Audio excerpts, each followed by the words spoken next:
Jugler can do. I have Jugler right here. He's at 407 attack. He's got a couple debuffs on him, but he does have a fusion power going for him. I'm going to use Bee's Shock. And let's try to take this mage out. Let's see. I would like to be standing on a piece of cover, but my objective is to take this guy out. Let's see, go 407 attack with some debuffs. Now he's at 606. I've seen him go up to 800. All in all, not bad. He heals a good amount with his vampire bats. And we're going to use Leon to just finish this guy off so he doesn't throw any nasty spells our way. So I've been playing with Jugler for a while now. I really like using him. I like utilizing him on these maps where he has cover to stand on. That 20% damage mitigation goes a long way when you also factor in the damage reduction that Jugler gets from losing some of his troop choice. Right now my Jugler is a 3-star. And for every troop that he loses, he gets 1.5% damage mitigation reduction. So if he loses all 10 of his troops, he's taking 15% less damage. And if he's standing on a forest that's giving you 20%, you're taking 35% less damage.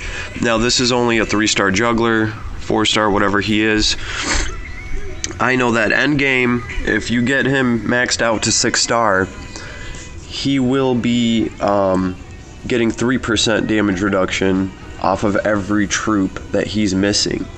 Meaning that if you have all 3 or all 10 of your troops missing and you're getting 3% for each of them, you're going to have minus 30% damage, which is huge because you're probably going to be standing on a piece of terrain and getting 20% off of that, which means Jugler will literally take half damage and he will heal everybody after he gets hit. This Jugler right here, I could have his attack higher. I've seen his attack go up to 800. I could put an assault ring on him. Instead, I have an accessory that increases his healing a little bit because I like that. I like the fact that if something happens, you know, I can throw Jugler out there on a piece of terrain and he can start healing my troops back up.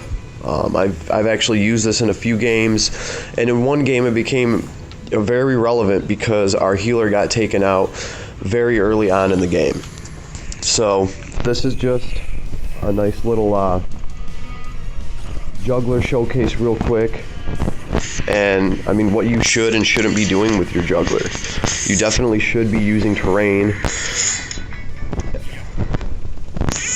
Let's see.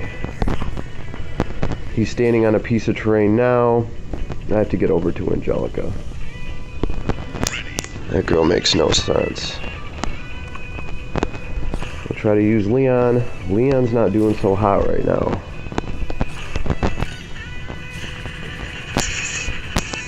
Haven't really been paying too much attention, but we might actually lose this one. See, we got somebody on auto and somebody that just ain't paying no attention. So let's see.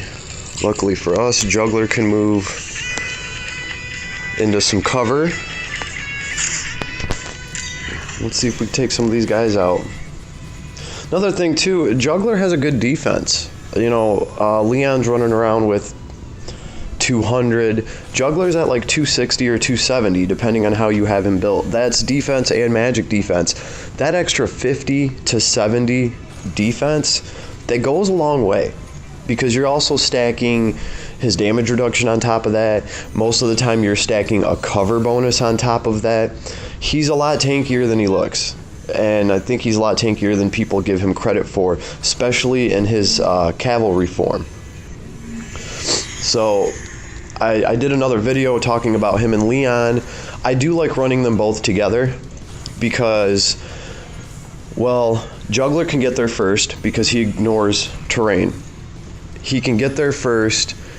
He can disrupt the enemy, throw some damage out there, a lot of burst damage.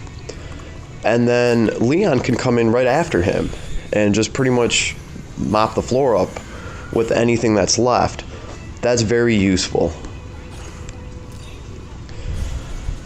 So in the future, I would like to use all of Jugler's abilities when they get fixed.